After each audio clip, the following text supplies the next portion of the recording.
Muy buenas tardes a todos, bienvenidos a un nuevo programa de Viajando en el Tiempo, aquí en Radio Agricultura y Agricultura TV. Y estamos listas con Bárbara Bustamante. ¿Cómo estás, Barbarita? Yo muy bien, muy contenta de estar nuevamente, como todos los sábados, con ustedes.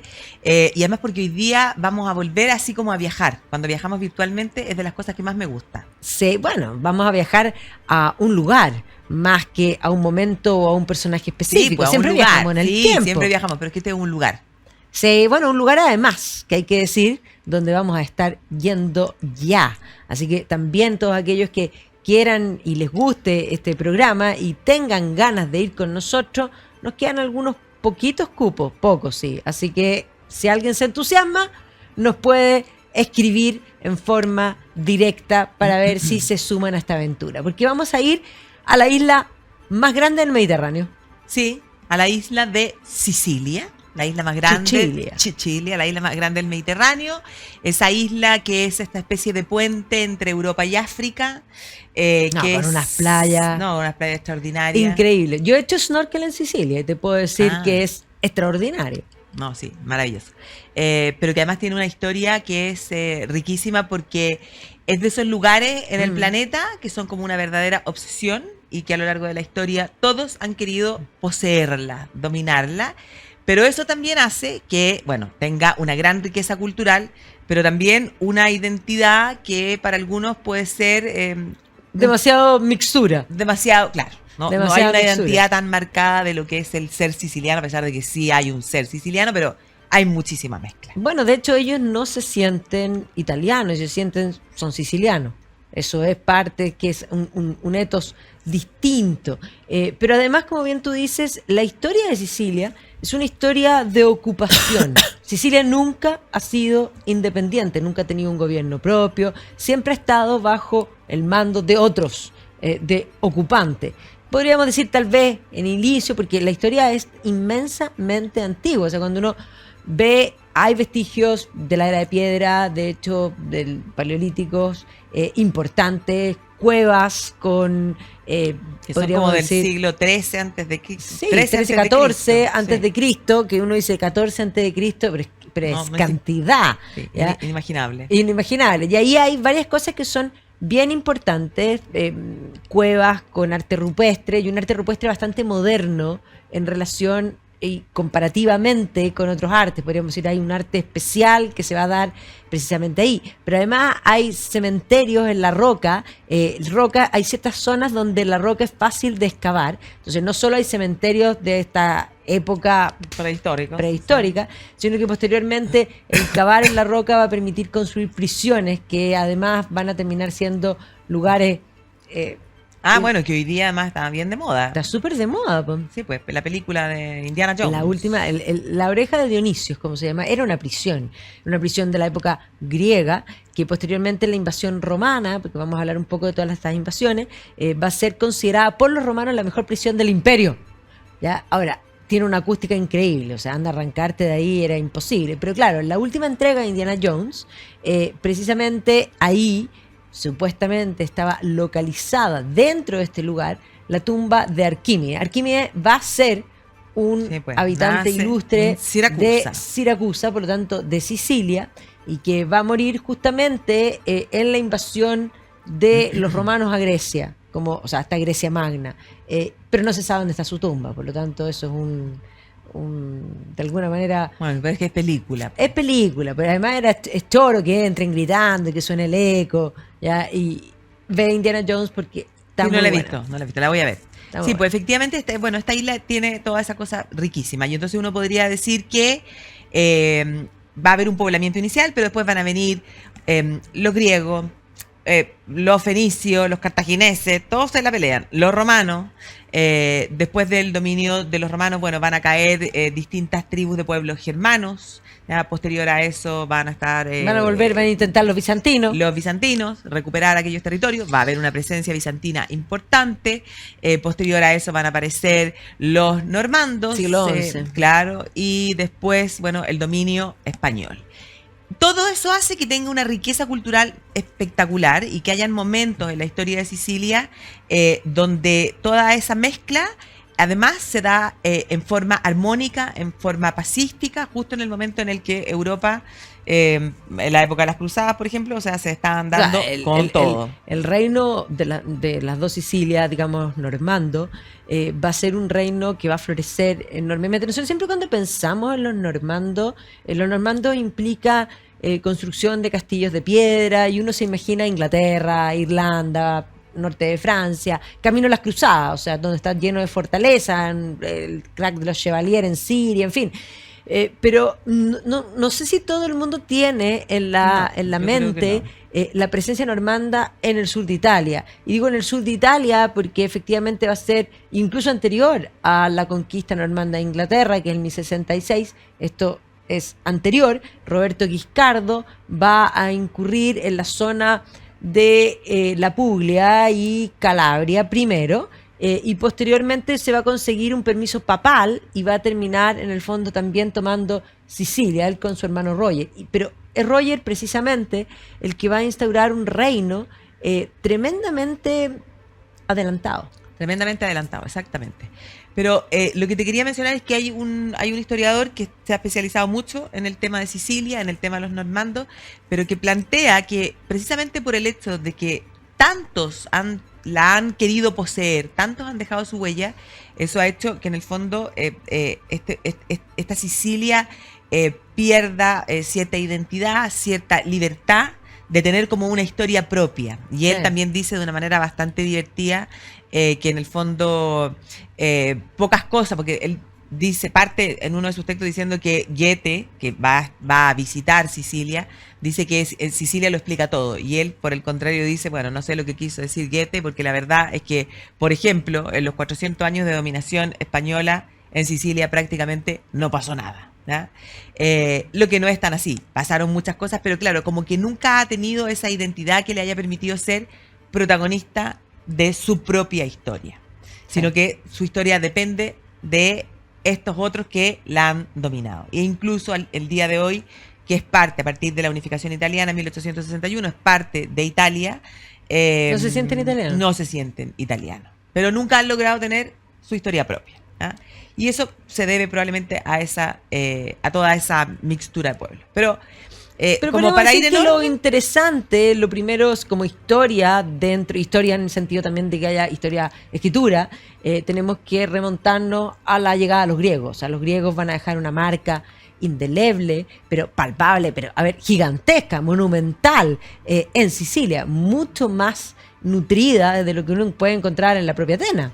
Exactamente, porque bueno, los griegos llegan ahí, hay un poblamiento inicial y los griegos llegan ahí a partir del siglo VIII antes de Cristo. Estamos pensando siglo VIII antes de Cristo, estamos pensando en la época de Homero. Exactamente. Y entonces, hoy día hay en Sicilia entre 7 y 9 templos que están bastante completo, muy bien conservado y en el fondo mucho mejor de lo que uno encuentra en la propia y de hecho Grecia. Varios Partenón, o sea, claro. Porque estamos hablando de templos griegos clásicos, varios de ellos completos, y cuando decimos completo, la estructura entera, no tienen la techumbre, por supuesto que no, pero sin techo tú lo puedes completar sin demasiada imaginación, están claro, completos. porque tiene las columnas completas y además uno ve también el paso o cómo la propia arquitectura del mundo griego va a ir evolucionando, porque hay algunos templos, en su mayoría los que hay en Sicilia son de esa columna dórica, que es lo primero, pero sí hay otras que son posteriores, de época ya más helenística, claro, jónica, incluso hay algunas más de Corintia. Entonces uno ve esa evolución. Y los griegos van a fundar bueno, ciudades, y van a fundar de las ciudades más importantes o tal vez más conocidas que hay en Sicilia, como son Siracusa, como es Catania y Agrigento. ¿Ya? Son fundaciones del mundo griego. Y entonces, claro, están todos esos vestigios que nos hablan de la presencia de ese mundo griego. Principalmente ahí podríamos decir que hay varios templos, por supuesto estamos hablando de todos estos templos, pero Selinunte es uno de los templos importantes, completos, Segesta también, y ahí es divertido porque de Segesta se construye precisamente para un acuerdo que iba a ser ese lugar con Atenas. Y comienzan un poco política, mira, nosotros también vamos a ser tus socios, nos hacemos un templo. Y van a llegar a este acuerdo, pero este acuerdo no va a andar bien. Por lo tanto, nunca se termina. Que eso es interesante porque hay algunos que son ruinas de templos activos y otros que se hicieron y siempre fueron estructura, nunca se completaron. ¿Ya? Por otro lado, Agrigento, sí, este es un parque arqueológico mayor, donde hay muchos templos, lo que demuestra también la importancia de ese lugar. Porque, ¿por qué se construyen templos? Bueno, para mostrar importancia. O sea, yo tengo uno, es que yo tengo dos. Claro, es que yo tengo cinco, o sea, no, soy mucho más importante que tú. O sea, Agrigento era un lugar muy importante, que de hecho el nombre Agrigento es el nombre latino. Anteriormente tenía otro, digamos, otro nombre. Pero junto con eso, además, los griegos van a entrar con los teatros, que evidentemente ahí se produce una mixtura. Nosotros hablamos del mundo greco-romano, porque los romanos van a tomar todo esto y lo van a adaptar a sus necesidades y podríamos decir van a agregar ciertos elementos romanizándolo. Claro, porque efectivamente después de la dominación griega, los cartagineses también van a intentar tomar el control de Sicilia. Eso es lo que complica y eso es lo que hace que Roma entre, porque Cartago va a entrar en una guerra, las guerras púnicas, con Roma. Y obviamente que si Cartago tiene intereses en Sicilia, Sicilia va a terminar siendo totalmente ocupada por Roma finalmente. A partir más o menos como del 212 a.C. ya Roma toma el control de Sicilia y evidentemente que los romanos también van a dejar su huella, una huella importante, y hay sobre todo una, ya, que es esa villa romana de Casale, que es algo realmente impresionante donde uno puede dimensionar la sofisticación del mundo romano, entender que eran grandes ingenieros, grandes constructores, pero además esa villa tiene esa cosa como que la hace ser más especial, porque hasta el día de hoy los historiadores, los arqueólogos no han podido determinar quién era el dueño, ¿ya? Y porque es de una, o sea, la persona que era dueña de eso era de una riqueza impresionante. Bueno, ahí se dice, hay varias cosas que son interesantes de sacar en limpio de ese hallazgo, que es cerca de Piazza Armerina está esta villa Casale, que debe haber sido magnífica, pero del edificio queda muy poco. Pero lo que sí queda son los pisos, es decir, todos los mosaicos, que son de una sofisticación, como bien tú dices, es decir, inconmensurable, una cosa pero realmente única. Los mejores mosaicos romanos están ahí. O sea, de una riqueza y además de distintos artistas, distintos tipos, que uno ve la distinción entre el que hizo el mosaico 1 y el que hizo el mosaico del lado, que tienen estilos que además son muy propios y únicos. Dicho eso, cuando los romanos se instalan en Sicilia van a cambiar la fisonomía de Sicilia en muchos aspectos, van a plantar trigo, van a ocupar estas tierras muy fértiles para de alguna manera abastecer al imperio. Sí, va a ser como el granero del imperio. Exactamente, el granero del imperio. Además los griegos ya habían plantado mucha vid y olivos y por lo tanto van a continuar con eso, pero es un centro de abastecimiento para el imperio. Todos los caminos llevan a Roma y no porque simplemente la gente quisiera ir a Roma, sino que el comercio es el motor de la historia. Entonces podríamos decir que estos latifundistas en Sicilia se van a hacer millonarios y Casale es un ejemplo de eso. Claro, y por eso la gran pregunta: ¿quién era el dueño de esa villa? Millo. Algunos dicen que puede haber sido hasta algún emperador, pero lo que pasa es que hasta el día de hoy no se ha logrado, logrado averiguar y desentrañar en la historia. Bueno, ahí hay unos mosaicos fabulosos, porque además en una parte que probablemente, porque hacen... A la gente que nos está viendo, Google, ponga. Google, Villa Casale. Y se van a encontrar. Pero en la entrada hay un mosaico que representa al imperio. Entonces, el dueño de la casa, lo que está diciendo, usted está aquí en el imperio. Este es un microcosmos que representa el macrocosmos. Pero además se representan, bueno, yo siempre digo, es impresionante porque los romanos inventaron el bikini. Sí es, porque las mujeres aparecen, El bikini. claro, así con lo que es un bikini, pero en el fondo era como la ropa interior que usaban las mujeres que hacían deporte. Sí. Y como tú decías, se ve el movimiento, Sí. porque cuando uno ve a esas mujeres, efectivamente uno las ve que están Posturas que no encontráis en no. ningún mosaico. O sea, si tú vas a ver los mosaicos de Pompeya, donde son maravillosos, sí. espectaculares, hercolanos, y específicamente muchos de esos se ven en el Museo de Nápoles, arqueológico de Nápoles, porque muchas de las cosas en el fondo están ahí, no encuentras nada como esto. Sí, O sea, encuentras algunos mosaicos que tú puedes decir estos son de la misma línea y hay un patrón, hay una hostia, en fin, pero hay unos que son únicos. Únicos. Ese es en particular, Sí. el de los bikinis, el movimiento, o sea, las posturas, o sea, Ta- es como se para las está posturas de moviendo. yoga. Posturas de yoga. O Sí. sea, el guerrero 1, guerrero 2. Exacto. Nosotros hacemos yoga, así que por eso. No, pero hay otro que es muy divertido. Porque muestra a una pareja. Ah, sí. A una pareja que está en una situación muy comprometida. La mujer está mostrando más de lo que debiera. Y está Bastante más. Bastante más de lo que debiera por la parte de atrás. El de Rier. Exactamente. Y ella está mirando. O sea, es como que estuviera mirando por la puerta. Así como diciendo que nadie nos vaya a pillar. Que no nos vayan a pillar. Claro, No, y entonces sí, ahí uno sí. se da cuenta de que eso ha sido una constante en la historia. Lo humano. Lo Pero humano. bueno, vamos a volver para seguir hablando de Sicilia en unos minutos. Agricultura TV.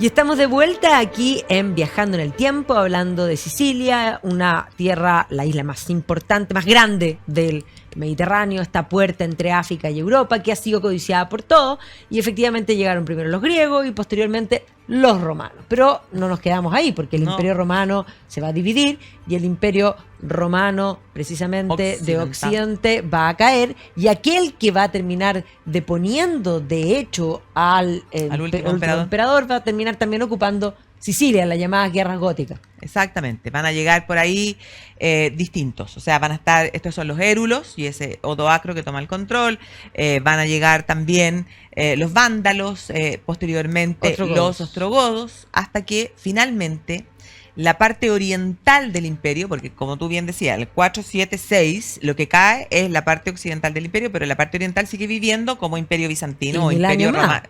Claro, 1000 años más. O sea, Imperio una larga Romano historia. de Oriente, porque Sí, po. eso es lo que confunde. La gente habla, que Imperio será otro bizantino, imperio. es como que fuera otro, Claro. pero es el Imperio Romano de Oriente. Y entonces, claro, ese Imperio Romano de Oriente quiere recuperar los territorios que ha perdido en la parte occidental, y entonces por ahí, en el 535 más o menos, un general Belisario que iba en el fondo,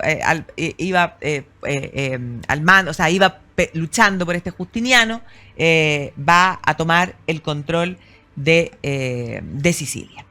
Y entonces, del mundo bizantino, del arte bizantino, hay también joyas que son extraordinarias. Es importante decir que el mejor arte bizantino no está en Constantinopla. No, Ya, básicamente porque Constantinopla después, por ejemplo, si pensamos una Santa Sofía, que evidentemente es una maravilla y debe haber tenido mosaicos en todas partes, pero al convertirse en mosquita, todo eso va a ser tapado. Después algunas de esas piezas las van a liberar, principalmente por la joya en el arte, pero se perdió mucho. Entonces, los mejores ejemplos de arte bizantino están en estos intentos de los bizantinos de recuperar el imperio de Occidente. Van a haber, digamos, injerencias muy importantes de este imperio bizantino, y sobre todo en la época de Justiniano, en particular en Ravenna, ahí donde está sí, no, extraordinario. San Apolinar, es una cosa realmente... Lloramos. Galla Placia, una cosa fabuloso. Sí, lloramos. Lloramos, Y ahí Antonio. están precisamente Justiniano, con todos Sí, estos sí, retratos sí. que son tan clásicos. De esos lugares donde uno de verdad se les paran los pelos. No, realmente impresionante. Pero aparte de Ravenna, el segundo lugar que tiene mayores vestigios y arte bizantino va a ser precisamente Sicilia. Y aquí es curioso porque los bizantinos van a entrar, no es que van a dominar ellos como enclave, sino que van a tener una influencia cultural principalmente, pero se va a producir posteriormente la conquista normanda y los normandos van a construir iglesias de piedra, es decir, a lo normando, y van a contratar a maestros bizantinos para el decore, podríamos decir, para la decoración, como Claro. dicen, decore, como dicen las niñitas. El decore. Y entonces ahí uno se da cuenta de la mixtura. O sea, Sí. estas iglesias, estas catedrales normandas, pero con unos mosaicos que son extraordinarios. De hecho, este historiador que mencionamos, que lo pueden buscar, Norwich. porque Norwich, que es un británico, no me acuerdo el nombre, pero es Sir Jules Norwich, que es genial además. No, Él genial. dice una frase respecto de un Cristo Pantocrátor.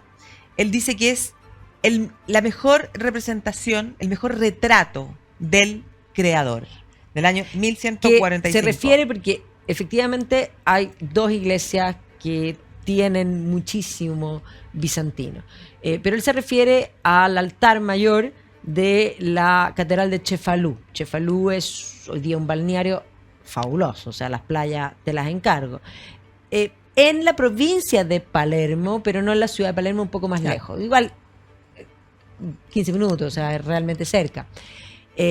Y claro, ahí en el altar mayor, esa representación del Pantocrator, porque cuando nosotros pensamos en la iglesia bizantina, iglesia de Oriente, la tradición oriental es representar al creador de rostro. ¿Ya? La tradición, podríamos decir, cristiana posterior y sobre todo desde el barroco en adelante, es representar al Cristo crucificado, cruz. la muerte. Sí. ¿Ya? En cambio, en este otro caso es el creador, pero además el Cristo resucitado. Es una visión mucho más alegre que la cruz. Que ¿ya? Y Cristo sobre todo crucificado. en el barroco no es solo la cruz, porque la cruz está de antes, pero la cruz sangrante, doliente, comienza. Sufrimiento, sí, sí. tremendo. Sí, así que eso, la verdad es que es algo sublime. Entre medio de, en el fondo, Sí, pero aparte de Cefalú, yo creo que es importante mencionar la Capilla Palatina, bueno, por sí, una pues. parte que es una mixtura muy impresionante en Palermo, que tiene bizantino, tiene una techumbre, efectivamente, y ahí es donde que tú vas a mencionar, musulmana, pero de lo bizantino también. Para el otro lado de Palermo está Monreale, que es completamente de mosaico, es como una especie de Capilla Sixtina, bizantina, Bizantina. porque cuenta toda la Todo. historia, desde el Génesis. O sea, es súper interesante ver cada retablo. Dios creó la luz, Dios creó los animales, Dios creó al hombre, y además el sentido teológico de las representaciones. O sea, da para hacer exégesis en cada uno. O sea, yo creo que Todo. Monreale requiere una cantidad de tiempo importante para hacer el análisis. Una cosa importante, las figuras bizantinas generalmente tienen los pies como flotando. Eso tiene que ver con ese sentido estético de la trascendencia. Sí, sí, no, sí, verdaderamente es increíble lo que uno puede encontrar en Sicilia. Y aparte de todo eso, o sea, de este mundo bizantino, hay que entender que va a surgir el Islam. ¿Ya? Y el Islam comienza rápidamente a tomar el control del Medio Oriente, toma el control del norte de África, y precisamente cuando toma el control del norte de África, a lo que tradicionalmente le llamamos esos sarracenos, que son, en el fondo, algunos son árabes, Africanos. bereberes, africanos, pero islamizados, van a tomar el control de Sicilia y van a llegar incluso a formar un emirato en Sicilia. Y los árabes también van a dejar su huella. Los árabes, además, que También un poco, permiten la coexistencia. claro, es un poco pasa en Sicilia lo mismo que En Toledo. ¿ya? Sí, que, sí, sí. que logran en Toledo, es el lugar más característico de la convivencia de las tres religiones.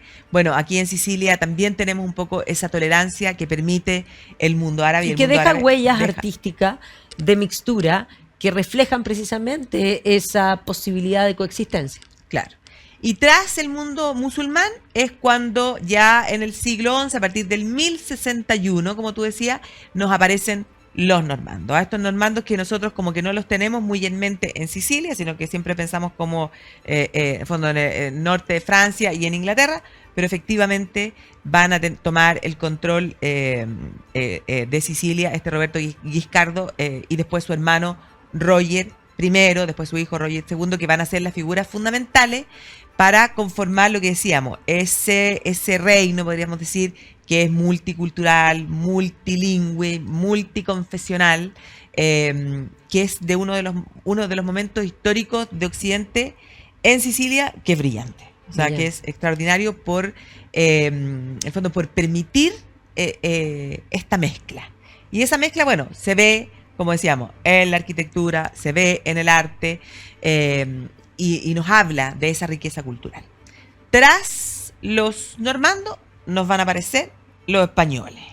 Primero el Aragón. reino de Aragón. Efectivamente, el reino de Aragón va a comenzar a mirar hacia el Mediterráneo y va a tomar el control de Sicilia, y posteriormente, cuando se produce el matrimonio de Isabel y Fernando, tenemos el germen, en el fondo, de lo que va a ser posteriormente España, y finalmente Sicilia, siendo parte del reino de Aragón, pasa a formar parte cuando ya en el fondo surge, podríamos decir, lo que es España.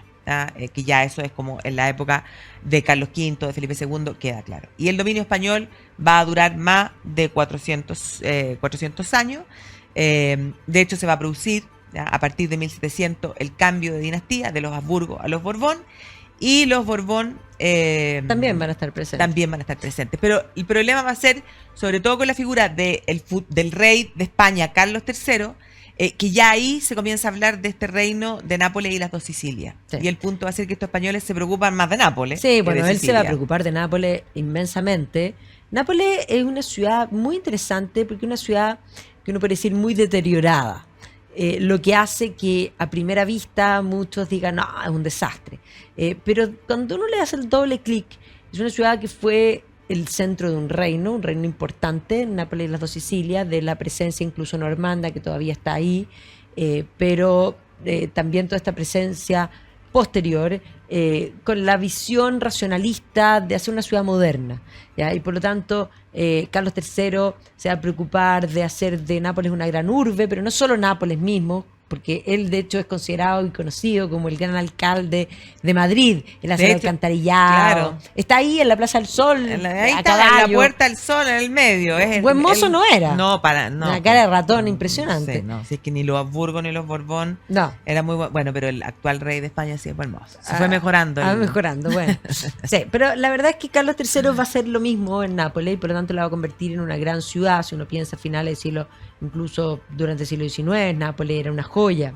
Después se va a deteriorar por otras razones, por ciertos cánceres que se van a ir produciendo sociales, y delincuencia, en fin, es una de las ciudades peligrosas. Pero además, lo que hace Carlos III es construir cotos de caza alrededor de Nápoles. Si uno piensa en la Villa Caserta, el Palacio de Caserta es como un Versalles. Y uno dice, ¿qué hace esto aquí? Claro. Bueno, era un momento. Y claro, van a invertir ahí, no en Sicilia. Pero Claro. posteriormente se va a producir, debido a, digamos, los problemas particularmente con la revolución y otros aspectos más, que los monarcas se van a trasladar a Palermo. Pero se van a trasladar a Palermo por un periodo corto, lo que va a hacer que Palermo haga algo, pero en realidad las fichas no están puestas en Sicilia. No. Hay momentos que la corte va a estar en Palermo, eso Claro. es interesante. Pero a pesar de que las fichas no estén puestas en Sicilia, en algunos lugares de Sicilia encontramos un marcado estilo barroco, con características especiales, porque por algo se conoce como el barroco siciliano, Sí. y hay verdaderas joyas Sí. de ese barroco en Sicilia. Y yo creo que se produce un híbrido interesante, porque cuando nosotros pensamos en el barroco es el arte de la contrarreforma, y como es el arte de la contrarreforma, es un arte muy político, que quiere reimponerse por sobre las iglesias reformadas que han generado el quiebre de la cristiandad. Y por lo tanto, para poder imponerse, hay que imponerse en tamaño, hay que imponerse estéticamente, en ornamentación. Y por eso, tanto dorado, cuando uno dice, ¿por qué tanto dorado? Bueno, el dorado es la forma de mostrar poder. Soy poderosa, sigo estando ¿Qué aquí. dices tú? Ya, Dorado. por eso, dorado, el poder. Entonces, pero también ese barroco que va transformándose incluso a rococó, que en algunos lugares uno puede encontrar esto, pero en particular es interesante lo que se produce en Sicilia, porque cuando nosotros pensamos en el arte de la contrarreforma, es un arte primordialmente de aquellos lugares que van a permanecer católicos. Entonces, nosotros tenemos que pensar que hay un barroco en particular, por supuesto, en España, que va a ser quien va a mover la contrarreforma. España, que obviamente lo va a extrapolar a sus colonias, el barroco americano, evidentemente lo vemos ahí, pero también Roma. Roma va a ser. Entonces, en Sicilia se produce como esta mixtura de lo español con este ambiente, podríamos decir, latino, específico de Italia, y se produce un barroco diferente. Uno decía, sí, se parece a América en aspectos, pero es distinto, es único. Y ahí todo lo que es la zona del Val de Noto, específicamente, donde hay pueblecitos que eran medievales, en las montañas, toda la parte sur, digamos, de Sicilia abajo, esa parte estaba llena de pueblecitos de montaña, así como arriba, y con callecitas, en fin. Pero Sicilia es tierra de terremotos. Entonces, Sí, pues. muchas de las edificaciones de esos pueblos se van a caer y precisamente se va a reconstruir en esta época Claro, al porque- estilo barroco. Claro, porque hay 1693 se produce un terremoto importante y toda esta zona del Val di Noto va a verse sumamente afectada y entonces efectivamente se reconstruye y se reconstruye en este estilo. Y uno de los mejores ejemplos es lo que es la catedral en el fondo de Noto, que está dedicada a San Nicolás de Mira, que es una joya. Es una joya, Es ¿no? una Y además joya. que está muy bien conservada, muy bien, digamos, restaurada, con lo que hace que se imponga a la vista y que uno no tenga que completar con la imaginación. Pero también ahí me parece muy interesante, bueno, ahí en Valdeonoto, aparte de eso, está también lo que hoy es el ayuntamiento, que era un palacio barroco El Palacio extraordinario. Ducesio, en honor al fundador de la zona, que era un señor de apellido Ducesio. Sí, fantástico. Pero aparte de eso, yo creo que es interesante ver la iglesia de Siracusa, porque la iglesia de Siracusa en la Plaza Mayor, Siracusa es un caso particular, porque es una ciudad muy antigua, una ciudad que es considerada el propio Fundación Cicerón, griega, sí. Dice que era lo más la más linda, sí, pues. dice que era. O sea, La más linda, la más poderosa, o sea, mucho más que o Atenas. sea, era un lugar, pero realmente fundamental. Ahí tenemos que situar a Alquímedes defendiendo, en fin. Pero esa iglesia en la Plaza Mayor es una iglesia barroca, en primera vista. Pero es tremendamente interesante porque ahí está resumido en un edificio la historia de Sicilia. O sea, uno entra a esa iglesia barroca y se encuentra en un templo griego al Claro. interior. Pero además está la presencia, digamos, bizantina, de los normandos. Cada uno dejó su cucharada y es una melange Su importante. cerquicán, pero bello. Un bellísimo charquicán. Sí, pues por eso que no hay que cometer el error, porque uno de repente puede pensar que si uno viaja a Sicilia, entonces visitar una iglesia, después uno dice otra iglesia. Bueno, si hay una que no hay que perderse, es Esa. precisamente esa. Exactamente. Sí. Pero vamos y volvemos. Agricultura TV.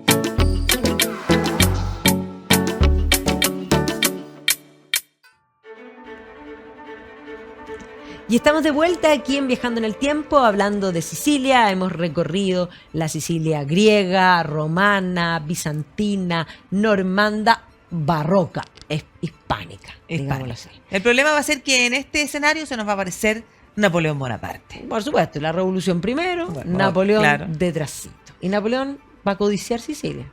Va a codiciar Sicilia, pues. Evidentemente que va a codiciar Sicilia y como consecuencia además de su invasión, en el fondo, a España, bueno, Napoleón se come prácticamente toda Europa y de hecho va a poner a su hermano, a José, al que después pone en España. claro, a su hermano José, al que se le conoce como Pepe Botella, Exactamente, lo pone primero en Sicilia y cuando lo cambia a España, pone a su cuñado, que era su amigo, Joaquín Murat, que se casa con su hermana Caroline, finalmente Claro. en Nápoles y las dos Sicilias. exactamente.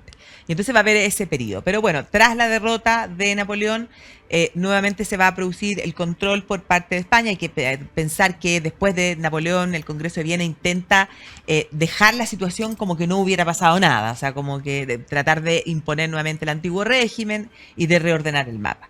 Pero ese dominio español, bueno, finalmente va a llegar a su fin cuando se inicia esta época del Risorgimento y la idea de una unificación italiana, y entonces ahí nos aparece la figura de Garibaldi. Claro, hay que decir que el 48, como dice el 48, como hablan los italianos, es un momento de revolucionario en todas partes. Algunos lo hacían por lograr, digamos, una república en busca del paso natural que había sido en 1830, una monarquía constitucional, a poder avanzar hacia la república. Ese concepto de estas revoluciones burguesas que van avanzando en la democratización. Pero en el caso italiano y en el caso alemán, no va a haber eso, sino que va a estar unido a una corriente nacionalista. Claro, o sea, Italia y Alemania no existían. Y por lo tanto, una corriente nacionalista que desde el lenguaje va a buscar generar esta unidad política, que de hecho aquí esto va a venir desde mucho tiempo antes, y podríamos decir Mazzini es el que comienza con esto. Mazzini era republicano y él quería una república, y ahí aparece la figura de Garibaldi, que Garibaldi había peleado en Latinoamérica, y donde hubiese revuelta él estaba feliz, y él era todas republicano. las micros le servían. Todas las micros le servían. Él también era republicano, pero en ese momento, cuando se empieza a pensar en la unificación, justamente el único lugar que era independiente realmente dentro de lo que hoy es geográficamente Italia era el Piamonte, que era un reino pequeño, Turín, capital, un reino que además le iba bastante bien económicamente, pero un reino muy pequeño, que era una monarquía. Y por lo tanto es el conde Camilo de Cavour el de la idea de que hay que unificar Italia desde la monarquía. Mazzini se indigna, ¿ya? No quiere participar, y de hecho va a estar preso, va a tener toda una historia. Pero Garibaldi finalmente dice, ya, monarquía, ¿ya? Entonces, efectivamente, este romanticismo, porque hay que entender que esto está empapado también de romanticismo. El romanticismo romantiza muchas cosas, algunas romantizables sin duda y otras que son bastante dudosos de democratizar, incluida la violencia, ¿ya? Y por lo tanto las tropas de Garibaldi van a llegar, estas camisas rojas que tiene toda esta cosa heroica, es más, la idea propagandística de preparar la llegada, porque tenía que llegar a Taormina. Claro, tenía que llegar 9 de abril. Se suponía que era la fecha a la que tenía que llegar, y entonces de hecho en la plaza principal de Taormina se llama la Piazza, ¿ya? 9 de abril. Pero no fue el 9 de abril, fue de hecho en el mes de mayo, como el 16 de mayo. Pero decidieron que la plaza se siguiera llamando así. Bien latino, bien italiano. Al estilo italiano, no importa. La ley del mono, así, vamos dejándolo ahí nomás. Lo dejamos así. Entonces, así que se llama 9 efectivamente, cuando las tropas de Garibaldi se impusieron y este nuevo régimen italiano se impuso sobre Sicilia, a los sicilianos finalmente no les gustó. Y no les gustó, ¿por qué? Porque lo que se impone es la forma del Piamonte. Y el Piamonte estamos pensando en las montañas, en el norte, con una visión de mundo muy distinta, donde, por ejemplo, condenan, para darte un ejemplo simple, el Piamonte condena el nepotismo. Consideran que el nepotismo es algo que es propio de la corrupción. Los sicilianos consideran que lo más importante es la familia. Entonces, ¿por qué no le voy a dar el puesto a mi familiar? O sea, esto no corresponde. ¿Por qué? Entonces, este choque de visiones de mundo va a hacer que efectivamente el sur se levante contra Italia. Y hay un grupo que se llaman los Carbonaros, que van a ser perseguidos y van a ser diezmados, hay que decirlo, y muertos en cantidades importantes. Y muchos van a emigrar. Y esa es la razón por la que hay tanto italiano emigrando a finales del siglo XIX al Nuevo Mundo, y particularmente de esos, muchos son sicilianos. Ahora, como no les gusta el gobierno que se instala, lo que van a hacer los sicilianos es crear un gobierno propio paralelo. Y ese gobierno propio paralelo es la mafia. O sea, la mafia se va a apoderar de Sicilia. La mafia se va a apoderar de Sicilia. Y los vínculos de familia son importantes. Sí, pues bueno, ¿a quién no le suena Vito Corleone? Que no se llamaba así. No, pues no se llamaba así. De hecho, él llega a Estados Unidos, eso es lo que cuenta la película. El cine también nos ayuda, nos ha permitido un poco hacernos esa imagen. Llega Andolini era su apellido, pero bueno, cuando llega a Estados Unidos no le entienden. Venía de Corleone. Venía de Corleone y entonces queda como Vito Corleone, que es Marlon Brando. Y después viene Al Pacino, que es Michael Corleone. Y finalmente, no sé si era hijo, sobrino, pero era bastardo, que era Andy García. Andy García. Vincenzo García, sí. Vincenzo Corleone. Que representan muy bien lo que es... Qué buena película. Extraordinaria. De hecho, yo la voy a volver a ver. Yo también, fíjate. ¿Cierto? Es que además que va muy para Sicilia, entonces yo sí, yo le voy a decir ahora para que la veamos, a ver si este fin de semana me tomo panoramas. Sí, yo también. Preparo picoteo. Sí, ¿Vamos? pensé exactamente, preparo picoteo y vemos la película. A la playa. Claro, y vemos El Padrino. Sí, vemos El Padrino. Así que eso, pero claro, la mafia uno la tiene súper asociada en el fondo de lo que es esta podríamos decir, marca de Sicilia. Pero Sicilia hay que entender, bueno, que además es escénicamente una maravilla. Es una maravilla, pero para terminar un poco con la mafia, antes que te vaya a lo escénico, porque ahí nos vamos a quedar, porque es una maravilla. Pero claro, esta mafia va a ser combatida en el tiempo y va a ser Mussolini el que se encarga de agarrar a los capos mayores de la mafia y mandarlos fuera, ¿ya? Y por lo tanto se van a Estados Unidos. Y cuando viene la Segunda Guerra Mundial, son precisamente los aliados, los americanos, los que se encargan de traerlos de vuelta. No, claro, no los queremos y que vayan de vuelta a Sicilia. Igual los sicilianos consideran que ellos ganaron la batalla contra la mafia y esto en Agrigento hay, digamos, memoriales para todos aquellos que combatieron las mafias y ellos consideran que esa es una batalla ganada. Sin duda sigue existiendo mucho de eso aún. Sí, sí. Pero bueno, como decíamos, es geográficamente, o sea, tiene una geografía... que además está como coronada, podríamos decir, por algo que no hemos dicho todavía, que es efectivamente que es el monte Etna con el volcán, que es un volcán. Que además se ve de todas partes. Activo, entonces, además.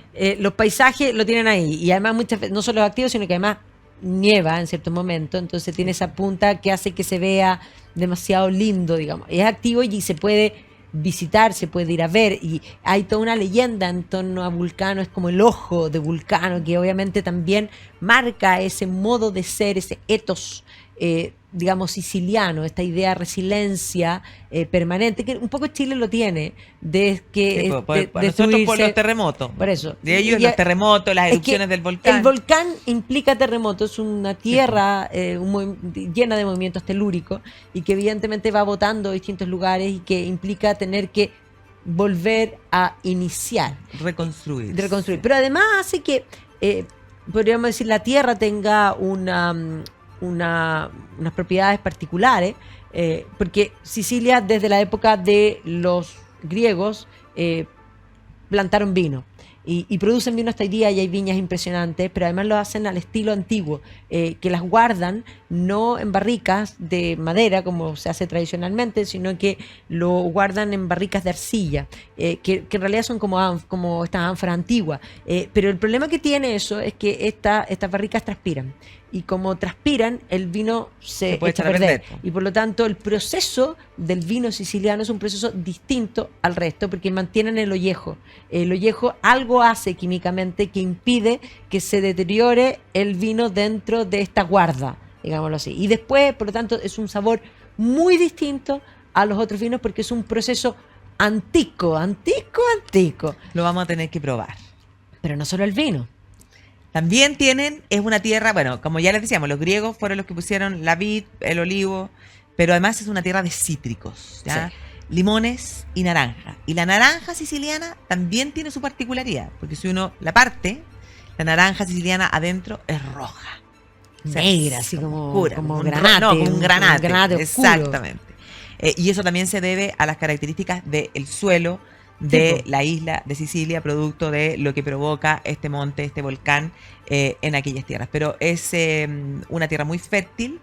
Llama la atención además esta cosa de los cítricos, porque me hace acordar... que además es mucho sol, entonces... Claro, bueno, tiene un clima inmejorable. Sí, pero Italia tiene una cosa particular desde el centro hacia abajo, te diría yo, porque no sé si te acuerdas... Los limones. Los limones de...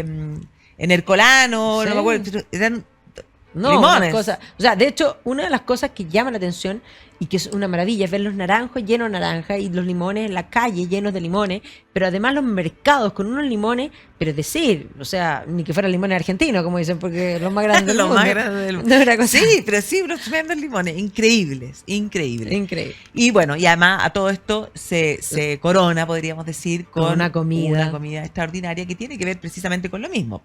Cada uno de los que en el fondo estuvieron Ocuparon. por ahí, dejaron su huella y entonces hay una tradición culinaria que se dice que es de las más ricas de Italia, siendo que en Italia en general, en todas partes de Italia, se come bastante bien. O sea, si uno se compra una pizza en el carrito de cualquier esquina, esa pizza es insuperablemente mejor que cualquier restaurante italiano aquí en Chile. O sea, eso no hay duda. Sí, pero tenemos platos que evidentemente el uso de la berenjena, la presencia griega evidentemente está, pero además hay platos específicos. Por ejemplo, se me viene a la mente los cannoli, que claro, en Roma tú puedes comprar cannolis, bueno, pero son de aquí. Y hay cannolis que tienen en el fondo como esta pistacho. con pistacho, No, sí. extraordinario, Vamos por unos extraordinario. cannolis y pistachos ahora cuando vamos manera. de todas De todas maneras. maneras, otras pelotitas de arroz que se llaman arancina, que son rellenas como con ragú, mozzarella y después fritas. De eso hay que comer poco, sí, por el asunto de la dieta. Y el pesto siciliano. Sí, que es distinto. Es Y ahí, explícanos, Bárbara, porque tú Sí. eres buena para la cocina. A mí me ¿Cuál es la encanta. diferencia entre el pesto normal, el genovés? El pesto normal, el genovés, el que todos conocemos, es el pesto que es en base a albahaca, aceite de oliva, nueces, que tienen que estar peladas porque si no queda amargo. Pelar la nuez da pega, hay que hacerlo primero, dejarla en agua hervida para que sea más fácil. Y ajo.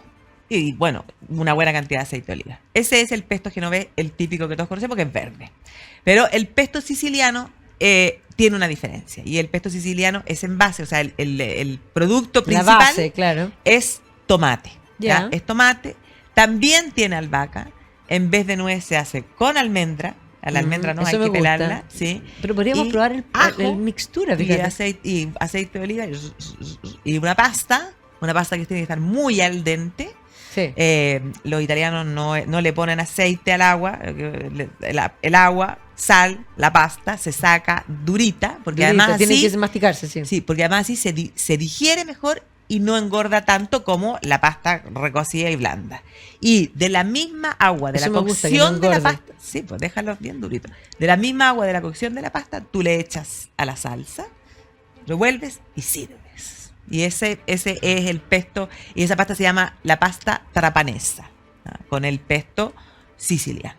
Oye, una o sea, pasta así mira, cortita. vamos a ver el padrino y vamos a hacer Pesto trapanese. siciliano, eso. Pasta trapanese. Pasta trapanese y mejor panorama de fin de semana. Sí. Ahora, una de las cosas que también yo creo que no podemos dejar de mencionar antes de terminar este capítulo, que ha sido un viaje extraordinario. O sea, me dio hambre, No, sí. me dio todo. Bueno, De es que ganas de hasta ver ahora, el el sábado, el al Padrino. almuerzo, de ganar el padrino. Pucha que tenemos cosas que hacer. Pero ciertamente los paisajes yo creo que vale la pena reparar en eso, las playas. La gente, la verdad es que no sé si todos tienen tan claro, porque siempre la gente que piensa en playa piensa en el Caribe, piensa en, no sé, las islas del sudeste asiático, Sí, pero las playas de Sicilia son realmente increíbles. Hay como estas calitas pequeñas, porque así los llaman en el fondo todas estas playas pequeñas, que además hay playas con roca, pero efectivamente el Mediterráneo tiene mucha playa de roca, pero como el Mediterráneo también es tranquilo, es como si fueran piscinas. Entonces tú te puedes, la gente pone la toalla arriba de la roca, pero te tiras un piquero,